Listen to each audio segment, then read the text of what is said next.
اعوذ باللہ من الشیطان الرجیم بسم اللہ الرحمن الرحیم السلام علیکم ورحمۃ اللہ وبرکاتہ۔ احکام المیم ساکنہ، لیسن نمبر 31، ادغام الشفوی۔ لغوی معنی ہیں ادخال یا داخل کرنا۔ ادغام کے لغوی معنی ہیں ادخال یا داخل کرنا، مدغم کرنا۔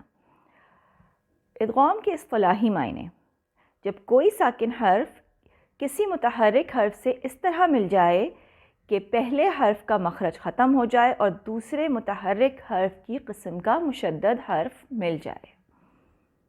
یہ معنی ہم نون ساکنہ کے ادغام میں بھی پڑھ چکے ہیں۔ میم ساکنہ کا ادغام کیا ہے؟ جب ہم نے نون ساکنہ کے احکام کے بارے میں پڑھا تھا تو وہاں ادغام کافی تفصیلی تھا، مگر میم ساکنہ کا صرف ایک حرف ہے جس میں ادغام ہوتا ہے، اور وہ حرف میم ہے۔ یعنی جب میم ساکنہ کے بعد میم متحرکہ آ جائے تو پہلے میم کا مخرج اور صفت دونوں ختم ہو جاتی ہیں اور ہمیں دوسرا میم جو کہ متحرکہ ہے وہ مشدد شکل میں مل جاتا ہے۔ یہ ادغام کامل ہوتا ہے اور غنہ کے ساتھ ہوتا ہے، اور یہ غنہ قوی ہوتا ہے۔ اس کا مکمل نام کافی لمبا ہے، لیکن اگر ہم اس کو اس کے احکام کے مطابق پڑھیں گے اور سمجھیں گے تو وہ نام بھی ہمیں مشکل نہیں لگے گا۔ تھوڑا سا اس کو غور کرنے کی ضرورت ہے۔ اس کا نام ہے ادغام الشفوی کامل مثلین الصغیر مع الغنہ۔ ادغام الشفوی کامل مثلین الصغیر مع الغنہ۔ اب اس کو ہم بریک کر کے کھول کے دیکھتے ہیں کہ اس کا کیا معنی ہے۔ جب آپ اس کا معنی سمجھ جائیں گی تو انشاءاللہ آپ کو اس کا نام بھی مشکل نہیں لگے گا۔ سب سے پہلے ادغام کے معنی تو ہم جانتے ہیں کہ داخل ہونا، مرج ہونا۔ الشفوی، کیونکہ یہ میم کا ادغام ہے جو کہ ہونٹوں سے ادا ہوتا ہے، لہٰذا ادغام الشفوی۔ کامل، یہ مکمل ادغام ہے۔ اس میں میم ساکنہ میم متحرکہ میں اس طرح داخل ہو جاتا ہے کہ اس کا مخرج و صفت دونوں ختم ہو جاتی ہیں، لہٰذا یہ ادغام الشفوی کامل ہے۔ پھر لفظ آتا ہے مثلین، یہ ابھی تک ہم نے نہیں پڑھا، اس کے بارے میں ہم جانتے ہیں، تھوڑا سا سمجھتے ہیں تو یہ بھی آپ کو مشکل نہیں لگے گا۔ یعنی مثلین کے معنی ہیں کہ دونوں حروف جن میں ادغام ہو رہا ہو وہ اپنے مخرج اور صفات میں ایک جیسے ہوں۔ اب یہاں کیا ہے؟ میم کا میم سے ادغام ہے، چنانچہ مخرج بھی ایک ہی ہے اور صفات بھی بالکل ایک ہی ہیں، لہٰذا یہ مثلین ادغام ہے۔ یعنی کہ داخل ہونے والا حرف جو کہ مدغمہ کہلاتا ہے وہ، اور جس حرف میں وہ داخل ہو رہا ہے اس کو مدغم فیہ کہتے ہیں، تو دونوں حروف ایک جیسے ہوں اپنے مخرج اور صفت میں، ایسا ادغام مثلین کہلاتا ہے۔ لہٰذا یہاں میم کا میم سے ادغام ہے، اس کو ہم ادغام مثلین کہتے ہیں۔ اب اس کا نام یہاں تک ہمیں سمجھ میں آ گیا، ادغام الشفوی کامل مثلین۔ یہ چاروں باتیں ہمیں سمجھ میں آ چکی ہیں کہ یہ کیوں اس کے نام میں شامل ہیں۔ پھر اس کے بعد اگلا لفظ ہے الصغیر۔ ادغام الشفوی کامل مثلین الصغیر۔ الصغیر کے کیا معنی ہیں؟ چھوٹا، آسان۔ یہاں ادغام آسان ہے کیونکہ میم کا میم سے ہے، اس کے سٹیپس کم ہیں، جلدی سے وہ ادغام ہو جاتا ہے، اس میں ہمیں کچھ چینجز نہیں کرنی پڑتی، میم کے بعد میم ہے، لہٰذا ایک آسان ادغام ہے۔ ایک وجہ اس کو صغیر کہنے کی یہ ہے، جبکہ دوسری وجہ یہ ہے کہ جب کبھی پہلا حرف ساکن ہو اور دوسرا متحرک، ادغام میں اگر کبھی پہلا حرف ساکن ہو اور دوسرا متحرک ہو تو وہ ادغام آسان ہوتا ہے اور اس کو ادغام الصغیر کہا جاتا ہے۔ یہاں ایک چیز میں اور مینشن کروں کہ آگے جا کے جب ہم پڑھیں گے تو ادغام کبیر بھی ایک چیز ہوتی ہے جس کے بارے میں ہم پڑھیں گے، اسی ریفرنس میں یہ ادغام صغیر ہے۔ وہ ادغام لمبا ہوتا ہے، اس کا سٹیپ زیادہ ہوتے ہیں اور اس میں دو متحرک حروف کے درمیان ادغام ہو رہا ہوتا ہے، جبکہ یہاں کیا ہے؟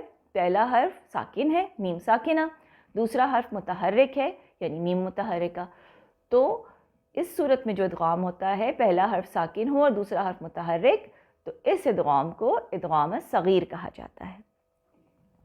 چنانچہ ادغام الصغیر بھی امید کرتی ہوں کہ آپ کی سمجھ میں آ گیا ہوگا۔ تو یہاں تک ادغام الشفوی کامل مثلین الصغیر، یہاں تک ہم اس چیز کو سمجھ چکے ہیں۔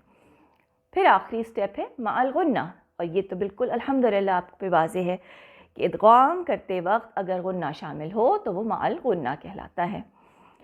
تو ادغام الشفوی کامل مثلین الصغیر مع الغنہ، اس کے اگر اسٹیپس میں آپ انشاءاللہ اس کو یاد رکھیں گی تو آپ کو یاد کرنا مشکل نہیں ہوگا۔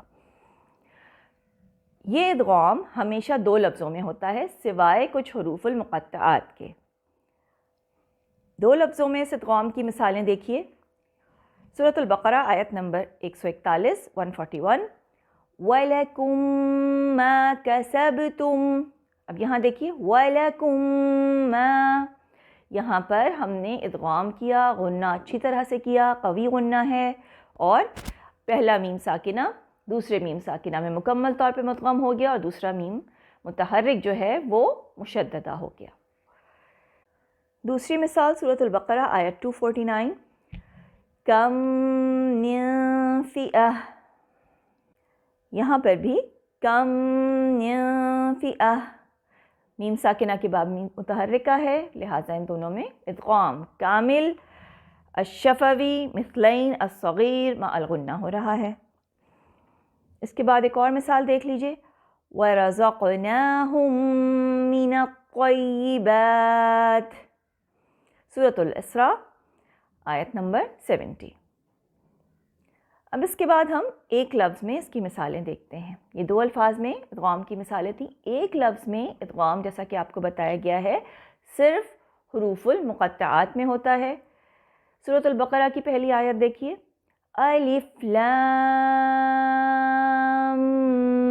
میم، الف ان کو جب ہم کھول کے لکھیں گے الف لام اور میم، لام میں آخری حرف میم ساکنہ آ رہا ہے، اور پھر جب میم ہم پڑھنا شروع کرتے ہیں تو اس میں بھی پہلا حرف جو ہے وہ میم متحرک آ رہا ہے، لہٰذا ان دونوں میں ادغام کامل مثلین الصغیر مع الغنہ ہوگا، اور اس کے اندر ایک ٹرم کا اور اضافہ ہوگا فی کلمۃ الواحد، ایک ہی کلمہ میں۔ فی کلمۃ الواحد بھی ہم پڑھ چکے ہیں نا، ایک ہی کلمہ میں، تو یہاں نام اور لمبا ہو گیا، لیکن اب بھی ہمیں سمجھ آ رہا ہے کہ اس کا نام یہ کیوں ہے، اور ہم اس مثال کو دیکھتے ہوئے اس کی تمام پراپرٹیز کو دیکھتے ہوئے ہم اس کا نام لکھ سکتے ہیں۔ سورۃ الاعراف آیت نمبر 1 میں دیکھیے الف لام میم صاد، یہاں بھی دیکھیے لام میم جو ہے بالکل اسی طریقے سے جیسے الف لام میم میں تھا، اسی طرح یہاں پر بھی لام کا میم ساکنہ اور میم کا میم متحرکہ، ان دونوں میں ادغام ہوگا، ادغام الشفوی کامل مثلین الصغیر مع الغنہ فی کلمۃ الواحد، کیونکہ یہ ایک کلمہ میں ہے۔ تو ہم نے دیکھا کہ میم ساکنہ کے قواعد کافی آسان ہیں، وجہ کیا ہے کہ ایک ایک ہی حرف ہے، ایک حرف ہمارے پاس اخفا کا تھا یعنی کہ با، اور ایک ہی حرف ہمارے پاس ادغام کا ہے یعنی کہ میم۔ ہم ان لیسنز کو اکٹھا کر کے اس لیے نہیں پڑھ رہے تاکہ آپ لوگ اس کی تمام جو ناموں میں تھوڑی سی کمپلیکیشن ہے اس کو آسانی کے ساتھ سمجھ سکیں اور یاد رکھ سکیں، ورنہ یہ بہت ہی آسان ادغام ہیں، بہت ہی آسان رولز ہیں میم ساکنہ کے، ہم اس کو ایک ساتھ بھی پڑھ سکتے تھے، لیکن آپ کی آسانی کی وجہ سے تاکہ آپ اس کے ناموں کو سمجھ سکیں اور یاد رکھ سکیں، لہٰذا ہم اس کو سپلٹ کر کے چھوٹے چھوٹے لیسنز میں پڑھ رہے ہیں۔ آپ سے درخواست یہ ہے کہ ان تمام چیزوں کو سائیڈ بائی سائیڈ پڑھتے رہیے، یاد رکھتے رہیے، تاکہ آپ کے لیے ایک دم چیزیں جب جمع ہوں، بہت سارے نام ہوں، بہت ساری چیزیں ہوں تو وہ مشکل نہ ہوں انشاءاللہ۔ جزاکن اللہ خیرا کثیرا واحسن الجزاء۔ السلام علیکم ورحمۃ اللہ وبرکاتہ۔